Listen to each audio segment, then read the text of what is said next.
Malam itu, hujan turun dengan sangat deras, menghantam atap seng rumah tua di ujung jalan, yang sudah bertahan-tahan, ditinggalkan oleh penghuninya. Angin bersiul kencang, melalui sela-sela jendela kayu yang lapuk, menciptakan suara mengerit, yang membuat bulu kuduk berdiri, bagi siapapun yang mendengarnya. Di dalam rumah, yang remang-remang itu, Maya duduk sendirian di kursi goyang warisan neneknya, menatap nanar ke arah pintu depan yang terkunci rapat dengan rantai besi yang mulai berkarat. Ia merasa ada sesuatu yang tidak beres malam ini. Seolah-olah atmosfer di sekitarnya menjadi lebih berat, dan oksigen di paru-parunya mulai menipis secara perlahan. Maya sudah tinggal sendirian di rumah itu selama 3 tahun. Sejak kepergian suaminya, Aris, yang dinyatakan hilang dalam kecelakaan kapal di tengah laut yang ganas. Meski otoritas setempat telah menghentikan pencarian dan menganggap Aris sudah tiada, Maya tetap tidak bisa melepaskan kenangan pahit itu dari benaknya yang mulai rapuh. Setiap sudut rumah itu seakan menyimpan sisa-sisa napas Aris. Mulai dari aroma kopi yang tiba-tiba tercium di pagi hari, hingga suara langkah kaki yang samar di lantai atas. Namun, malam ini terasa sangat berbeda, karena keheningan yang menyelimuti rumah itu terasa begitu menekan, seperti ada sebuah kehadiran besar yang sedang mengintai dari kegelapan. Tiba-tiba, suara ketukan pelan terdengar dari pintu depan, memecah kesunyian malam yang mencekam itu dengan irama yang sangat beraturan dan tenang. Maya membeku di kursinya, jantungnya berdegup kencang, hingga ia bisa mendengar detaknya sendiri di telinganya, yang mulai berdenging keras. Ketukan itu tidak terdengar seperti ketukan manusia biasa. Ada jeda yang aneh di setiap pukulan, seolah-olah pengirim pesan di balik pintu itu sedang mencoba mengingat kembali bagaimana cara mengetuk yang benar. Maya ingin berdiri dan memeriksa, namun kakinya terasa seperti terpaku ke lantai kayu yang dingin, membuatnya hanya bisa terduduk diam dalam ketakutan yang mendalam. "Maya, buka pintunya, aku pulang." Sebuah suara parau terdengar dari balik daun pintu. Suara yang sangat ia kenali, namun terdengar sangat berbeda. Seolah-olah suara itu datang dari dasar sumur yang sangat dalam. Itu adalah suara Aris, namun nadanya datar, tanpa emosi, dan membawa hawa dingin yang menembus hingga ke sumsum tulang Maya. Maya merasa tenggorokannya tercekat.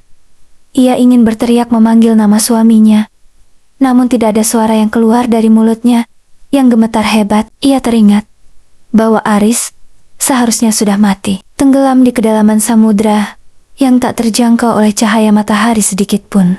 Maya akhirnya memberanikan diri untuk berdiri, meski seluruh tubuhnya menggigil, karena kombinasi antara rasa rindu yang menyakitkan dan ketakutan yang amat sangat. Ia berjalan perlahan menuju pintu. Setiap langkahnya diiringi oleh suara lantai kayu yang berderit, seolah-olah rumah itu sendiri sedang memohon padanya untuk tidak membuka pintu tersebut.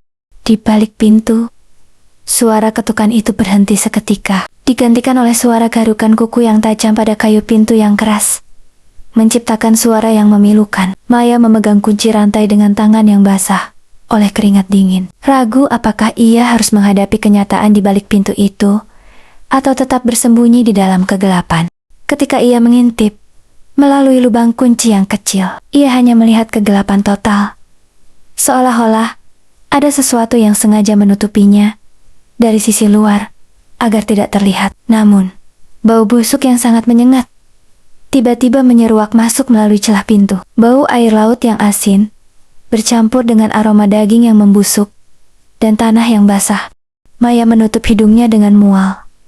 Ia menyadari bahwa apapun yang ada di luar sana, itu bukanlah Aris yang dulu ia cintai dengan sepenuh hati. Sesuatu telah kembali dari laut, sesuatu yang telah berubah bentuk menjadi sebuah entitas yang tidak lagi mengenal rasa kemanusiaan atau kasih sayang. "Kenapa kau tidak membukanya, sayang? Bukankah kau yang selalu memintaku untuk kembali setiap malam dalam doamu?" Suara itu kembali terdengar, kali ini lebih dekat, seolah-olah pemiliknya sudah menempelkan wajahnya tepat di permukaan pintu. Maya mundur beberapa langkah, menabrak meja kecil, hingga vas bunga di atasnya jatuh dan hancur berkeping-haping di lantai. menciptakan suara denting yang nyaring di tengah malam. Ia merasa terjebak. Tidak ada jalan keluar dari rumah ini kecuali melalui pintu depan atau jendela-jendela yang semuanya telah ia paku mati sejak setahun yang lalu. Karena paranoia, cahaya kilat menyambar di luar, menerangi ruangan itu sekejap, dan Maya melihat bayangan hitam besar berdiri tegak di balik kaca jendela ruang tamu yang buram oleh air hujan. Bayangan itu sangat tinggi, dengan anggota tubuh yang tampak tidak proporsional, dan kepala yang miring ke satu sisi secara tidak alami, seperti leher yang telah patah berkali-kali. Maya berteriak second ken-ken-kengnya, namun suaranya tertelan oleh suara guntur yang menggelegar dahsyat tepat di atas rumahnya, membuat seluruh bangunan itu bergetar hebat. Ia lari menuju dapur, berharap bisa menemukan sesuatu untuk membela diri, atau setidaknya mencari tempat persembunyian yang lebih aman. Di dapur, ia melihat semua laci terbuka dengan sendirinya, dan peralatan makan mulai bergetar di atas meja kayu. Siuliala, ada gempa bumi kecil yang hanya terjadi di ruangan itu. Suara langkah kaki yang berat kini terdengar di lantai atas, bergerak dengan cepat dari kamar tidur menuju tangga, menciptakan suara hantaman yang membuat langit-langit debu berjatuhan. Maya menyadari bahwa dia tidak lagi berada di luar pintu, melainkan sudah berhasil masuk ke dalam rumah, entah melalui celah manapun yang tidak ia sadari. Ketakutan Maya mencapai puncaknya ketika ia melihat jejak air laut yang hitam dan berlumpur mulai muncul di lantai dapur, mengarah tepat ke arahnya yang tersudut. Sesosok makhluk muncul dari kegelapan lorong. Wajahnya adalah wajah Aris, namun kulitnya tampak pucat kebiruan, bengkak oleh air, dan sebagian dagingnya sudah terkelupas, memperlihatkan tulang putih di bawahnya. Matanya tidak memiliki pupil, hanya lubang putih yang kosong.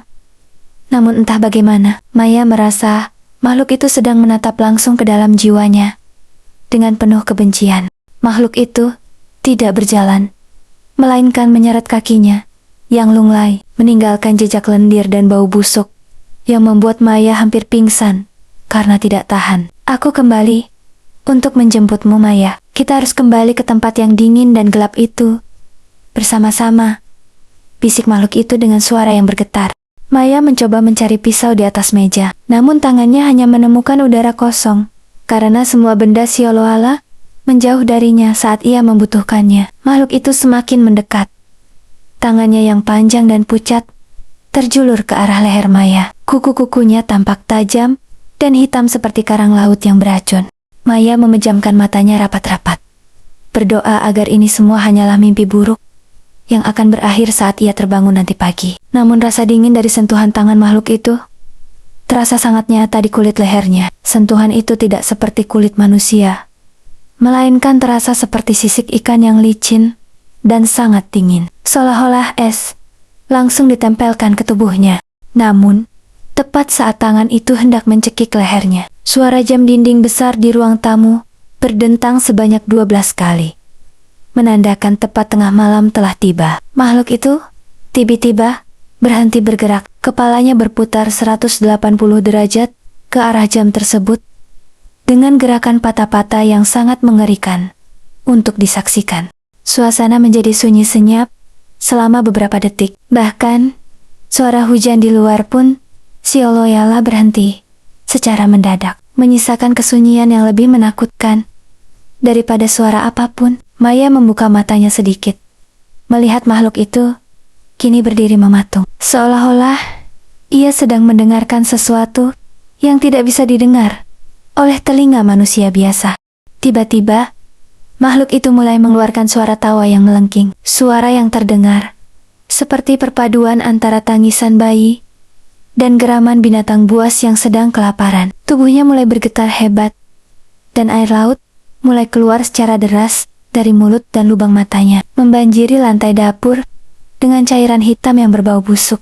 Maya berusaha merangkak menjauh, namun cairan itu terasa sangat lengket seperti lem, mengikat kakinya dan menariknya kembali ke arah makhluk yang sedang hancur tersebut. Ia merasa Sioloala.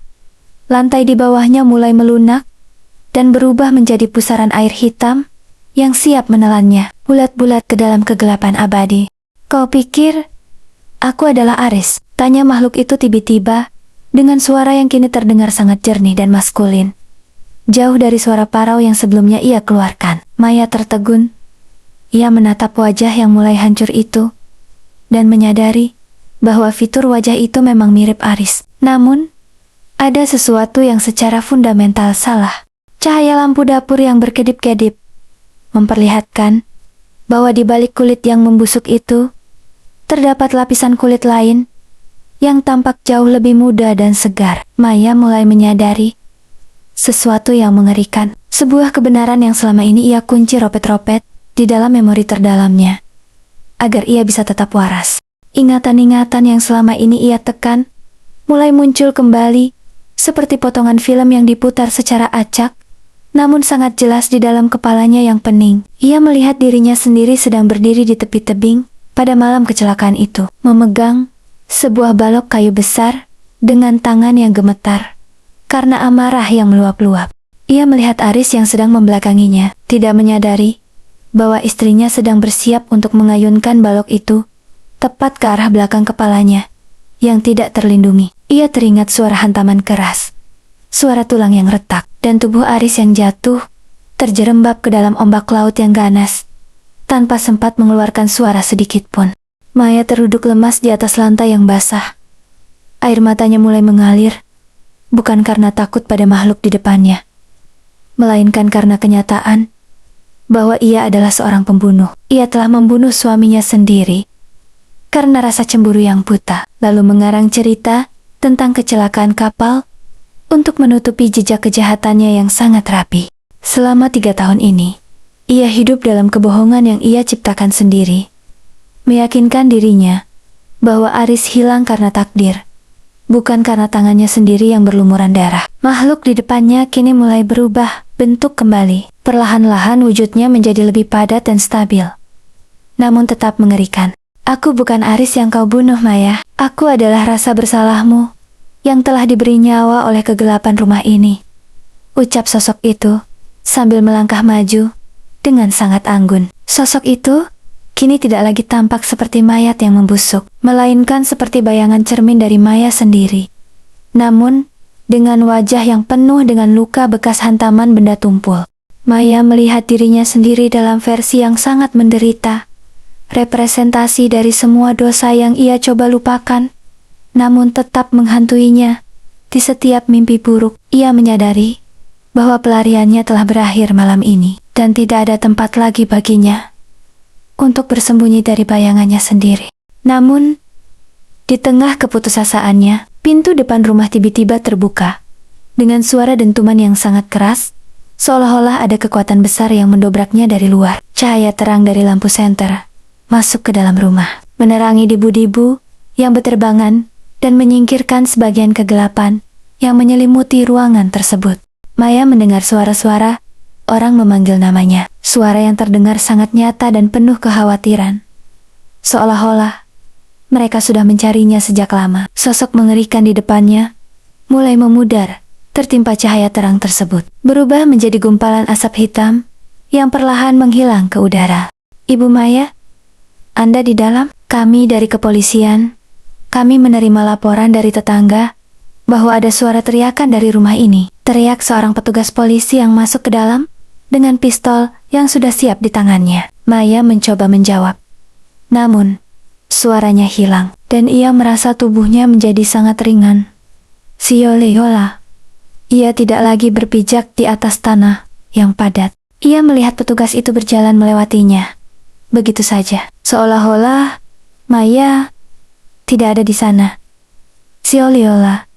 Ia hanyalah udara kosong yang tidak kasat mata bagi mereka. Petugas itu terus berjalan menuju dapur, memeriksa setiap sudut dengan waspada, sementara rekannya menyisir lantai atas dengan sangat teliti. Maya mencoba menyentuh lengan petugas itu untuk meminta bantuan, namun tangannya hanya menembus tubuh petugas itu tanpa memberikan sensasi apapun, seperti menyentuh kabut di pagi hari. Ia terkejut dan melihat ke arah tangannya yang mulai tampak transparan, dengan cahaya lampu senter yang bisa terlihat menembus telapak tangannya sendiri. Ia kemudian melihat ke arah lantai dapur tepat di tempat ia sebelumnya merasa terpojok oleh sosok makhluk mengerikan, yang ia pikir adalah Aris, atau bayangannya. Di sana, di atas lantai yang basah oleh air hujan, yang merembes dari atap, tergeletak sebuah tubuh yang sudah kaku dan pucat pasi.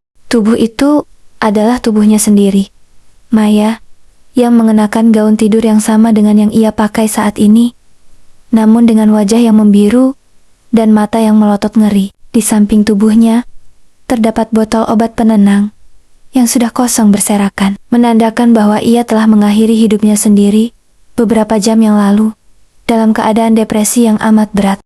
Maya menyadari dengan ngeri bahwa ia tidak sedang dikejar oleh hantu Aris, melainkan ia sendiri yang sekarang menjadi hantu yang terperangkap dalam memori terakhirnya. Segala kejadian mengerikan tadi, ketukan pintu, sosok membusuk, dan suara-suara itu hanyalah manifestasi dari proses kematiannya yang menyakitkan.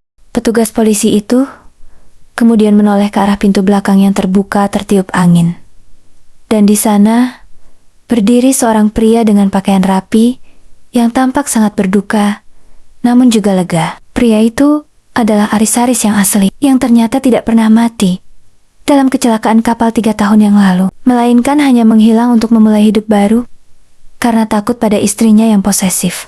Aris berdiri di sana dengan pengacaranya, memegang surat cerai dan dokumen kepemilikan rumah yang baru saja ia menangkan di pengadilan setelah bertahun-tahun bersengketa secara hukum tanpa sepengetahuan Maya yang terisolasi.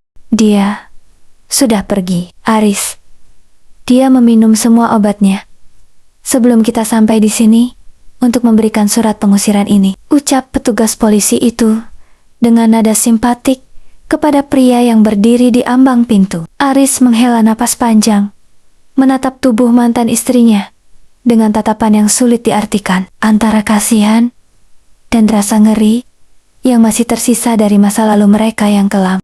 Ia tidak masuk ke dalam rumah. Ia hanya berdiri di luar, di bawah payung, seolah-olah rumah itu masih memiliki kekuatan untuk menyakitinya jika ia berani melangkahkan kaki 1 senti saja ke dalam.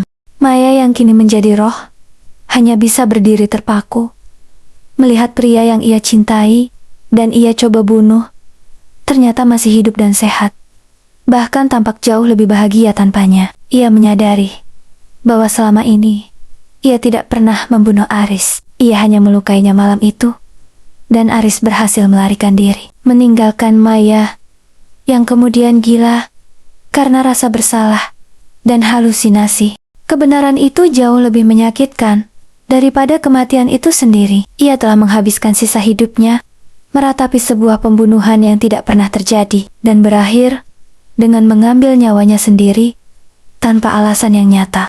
Petugas mulai menutupi tubuhnya dengan kain putih, dan saat itulah Maya merasakan tarikan yang sangat kuat dari arah lantai bawah, seolah-olah tanah di bawah rumah itu terbuka untuk menjemputnya. Ia melihat ke arah Aris untuk terakhir kalinya, namun Aris sudah berbalik dan berjalan pergi menuju mobilnya, tidak pernah menoleh ke belakang lagi ke arah rumah yang pernah menjadi neraka baginya. Aris tidak kembali untuk menjemputnya. Aris hanya kembali untuk mengambil kembali apa yang menjadi haknya dan menutup bab kelam dalam hidupnya secara permanen. Maya kini sendirian di dalam kegelapan yang sesungguhnya, menjadi penghuni abadi rumah tua itu, sementara dunia di luar terus berjalan tanpa pernah mengingat namanya lagi.